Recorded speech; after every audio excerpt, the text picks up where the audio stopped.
I want you to imagine a time of how you will feel when you have taken on something really difficult that at the beginning of your journey you never thought that you would achieve. I've had many of those moments, and one of those moments is when I was retraining as a software engineer post my qualifications, and I actually got a mentor when I was 57 years old. And the reason why I got this mentor was that although I had passed the HTML and the CSS and JavaScript and data structures and algorithms, there was something that was still missing, something that was disconnected within me. There was a layer that I knew was missing, but I couldn't put my finger on it. Anyway, I found this mentor. His name was Johnny, and he was more than half my age younger than me. And I remember the first session that we had, and after getting through the pleasantries and getting to know each other, he set me this challenge. And it was a really simple, straightforward coding challenge. I looked at it and I froze. I couldn't answer it. Even though I had done hundreds of these challenges before, I couldn't answer it. I panicked. It was like I was taken out of the usual environment in which I had learned how to code. I was now in front of this coding genius, and I froze, and it was really simple. And I remember staring at the challenge, staring at him staring at me, and then there was this long silence. And in the long silence was awkwardness, embarrassment, a sense of I'm floundering here.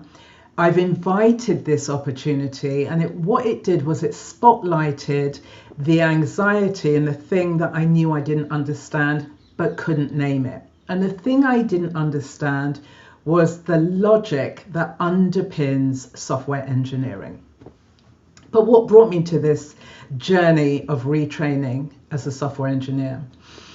Well, life before that, I was 54 years old, and we had come through the wilderness years of the economic downturn, all of those years, and we were moving through the 2010s when our whole world had been turned upside down. I was 54 years old, couldn't find work, but yet knew and prayed I'd be living at least a good few decades ahead.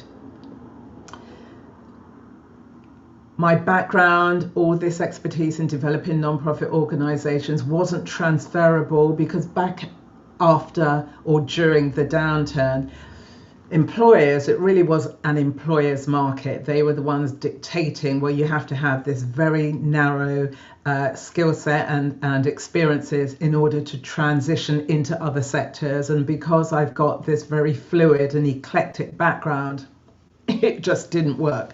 So I was floundering, I was struggling, and I was up against, I'm 54 years old, I'm feeling the hand of ageism, I'm feeling it knock very loudly at my door, but what am I going to do? And so that was the catalyst into learning new skills. And what brought me into the world of engineering, incidentally, was I wrote a book packaging my experience around non-profit organizations. At that point, I'd raised £895,775 for this charity partnership, and all the kind of ancillary knowledge around that, I packaged it into a book.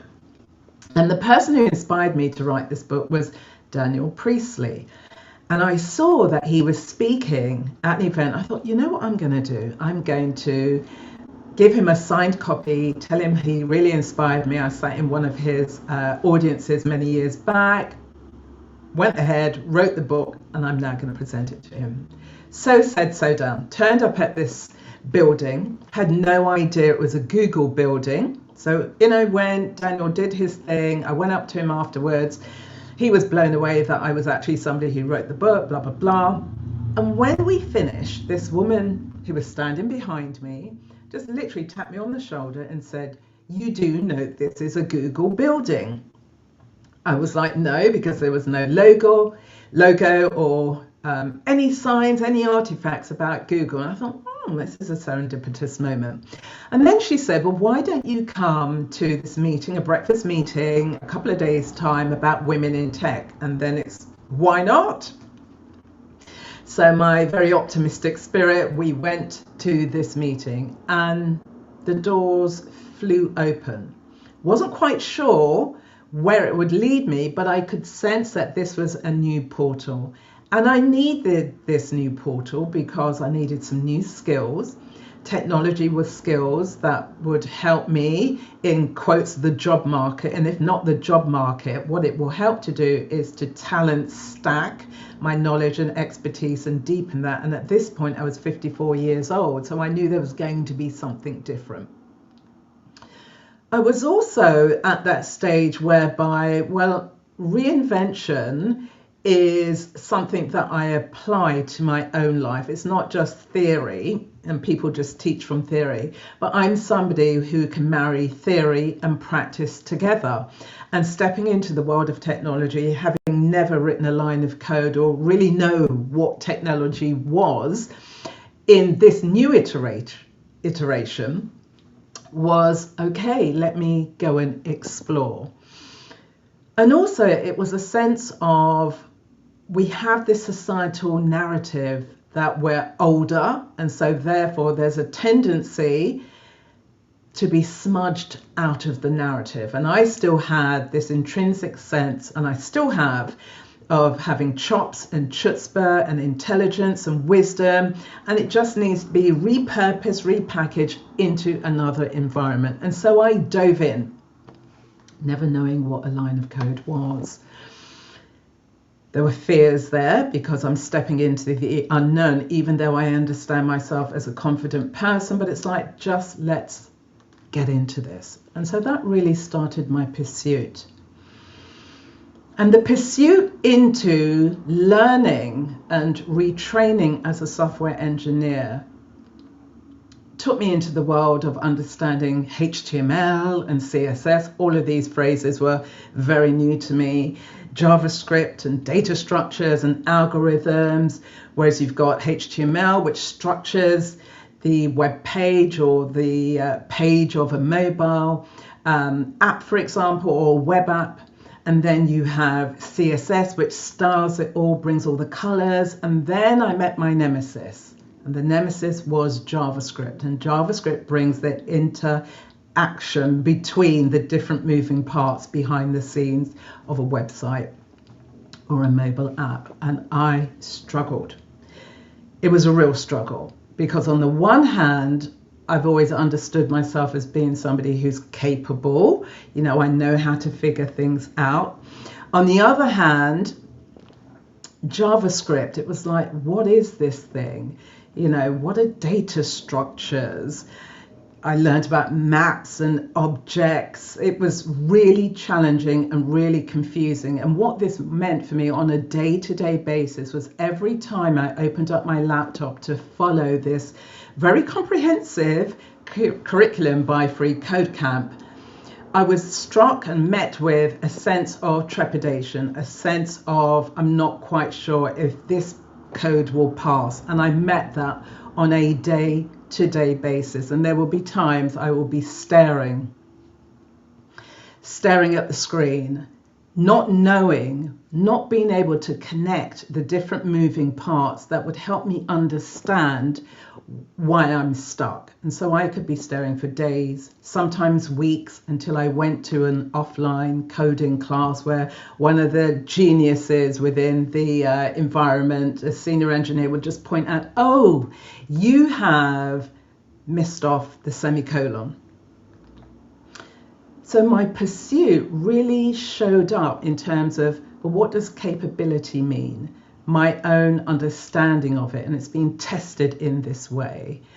What does becoming, what does a new identity look like?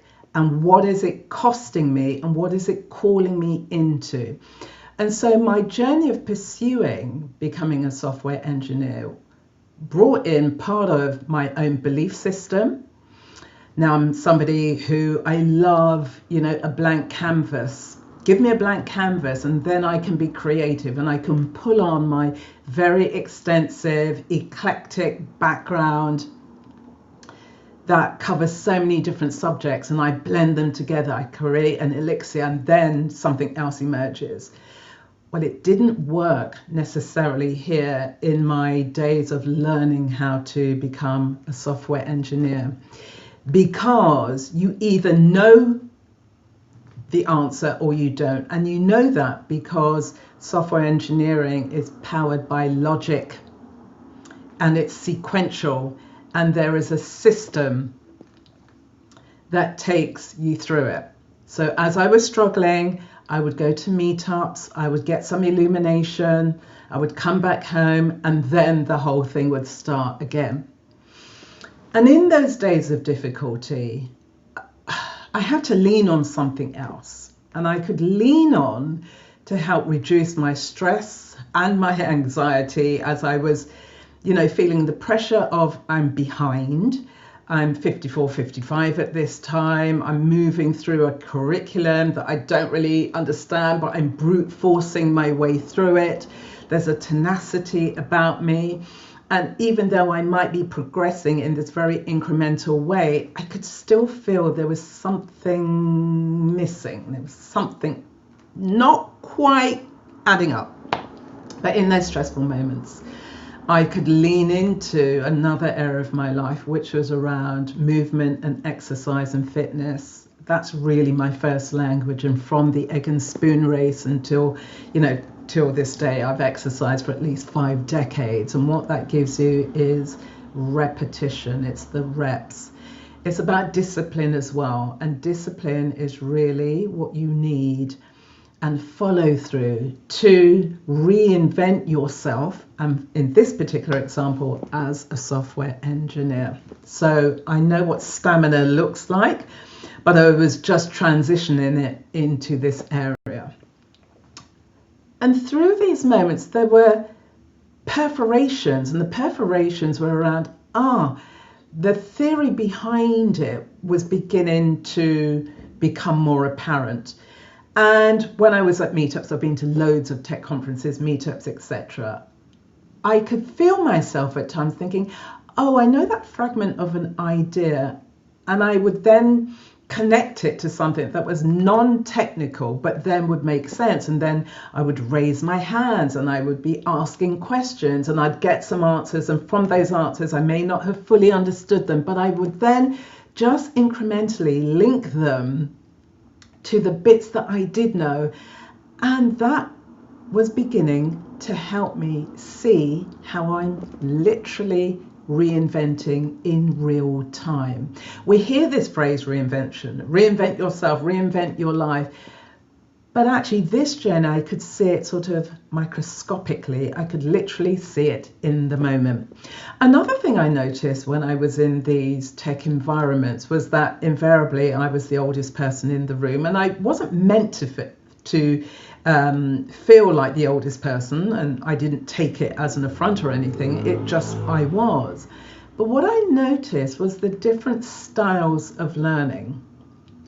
And as a baby boomer from our generation, there's something that we like context. We like to understand the thing behind the thing.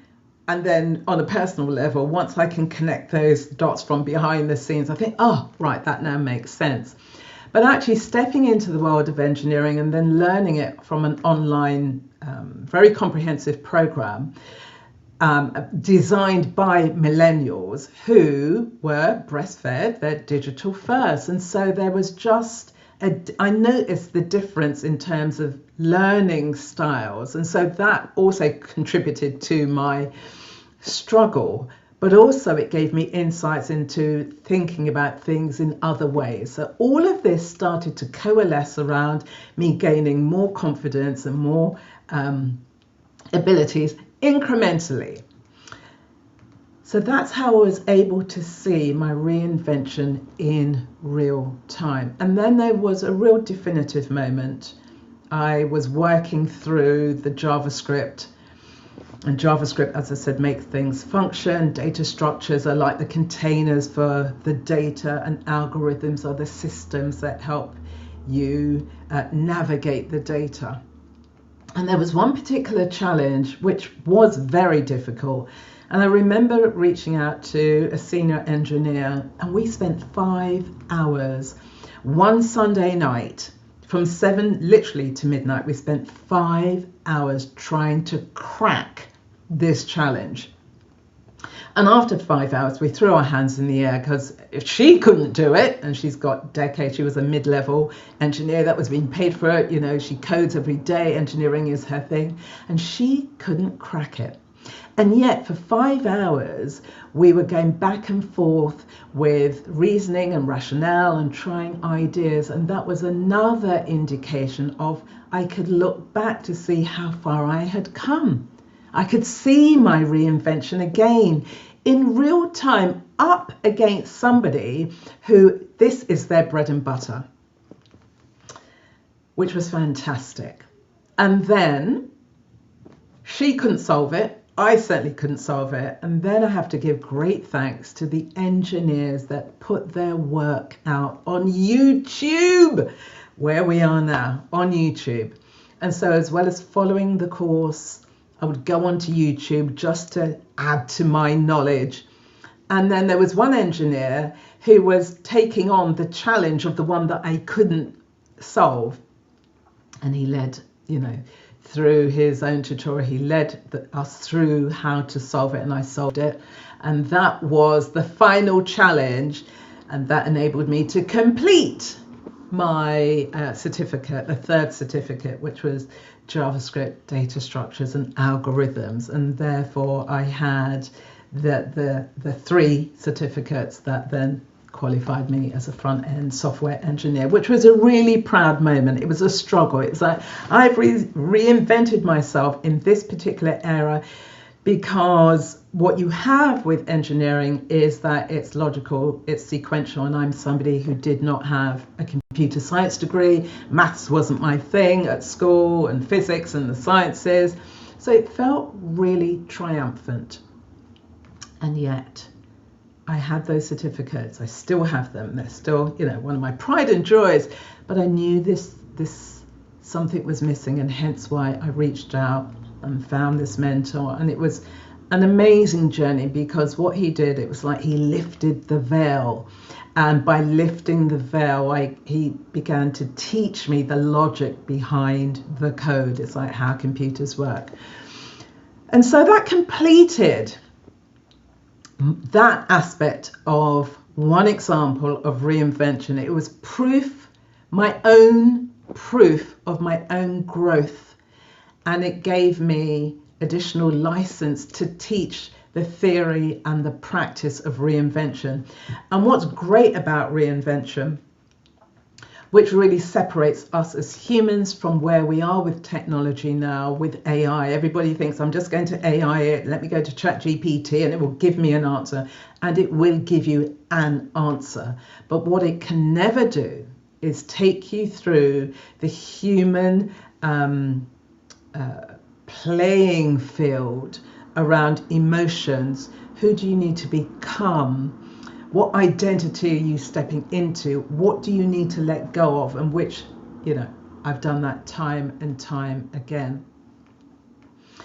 And the journey of retraining as a software engineer is one of the pegs, I suppose, that actually gives me license and allows me to teach reinvention differently.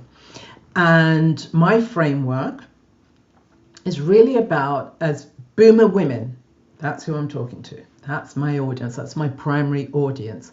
As boomer women, we are industries of one, meaning we have wisdom, we have experience, whether it's life experience, whether it's professional experience, we have expertise and we have talents and we have dreams and we have knowledge, all lived experiences. And we may be at a stage whereby I've got all of this, it's really textured, it's really nuanced, but it might need repackaging. And so that's where I step in as somebody who knows how to package what appears to be eclectic pieces of lived experiences and helping you as a boomer woman to repackage them into what could be your premium offer. Because you may be a boomer woman, and you know, as baby boomers as a generation, it's a big generation, born in 1946, the top end, through to the lower end of 1964. I'm a 1963 baby boomer. In fact, just earlier this week, I turned 63 years old. But there's a very big difference. That's, you know, quite a span of a generation. Now, there are boomers who were in the corporate world and they may have had the corporate pensions and have fully retired, but there's a large swathe of us as boomer women who may have fallen outside of the pension pipeline, so to speak. We can't afford to retire, yet we're living longer. And so therefore, what does that mean for us? Or you could be a woman who might be in a position to retire, but you don't want to retire, but you still have this vast catalogue of your intellectual property. Then I'm speaking to you, because here at the Smart Years, it's about boomer women who are industries of one, and it's about learning what that can mean for you and how we can all come together. And so in closing, what I'm really interested in knowing is, what is your lived experience of either being told you're too old to reinvent yourself, or you're too old to do that? And by, you know, the time you've hit your 60s, that should all be behind you. How many of you have fallen in line with all of that, consciously or otherwise? And I think the more important question is, where have you told yourself that you are too old for that? And so therefore, you started to give up on yourself, and you're in this quagmire. You're not quite sure what to do. I'd really love to open up a dialogue with you. Put your comments in the comment box below. And if you are curious as to, well, with all of these skills and experiences and talents, but where could I start? Then I have a freebie for you. And I'll put the link below, and it's about beginning to identify your Goldmines, which means, you know, all of these internal treasures that contains the things I've just identified, that can help you to think about, could this be the start of my reinvention journey? I'll put the link below. And yeah, I really look forward to hearing your own stories of reinvention, or what is stopping you, or you've tried something, it didn't work and you've given up. Let me know. Let's get into dialogue. Look forward to getting to know you. Stay well, and I'll see you again on the next video. Bye.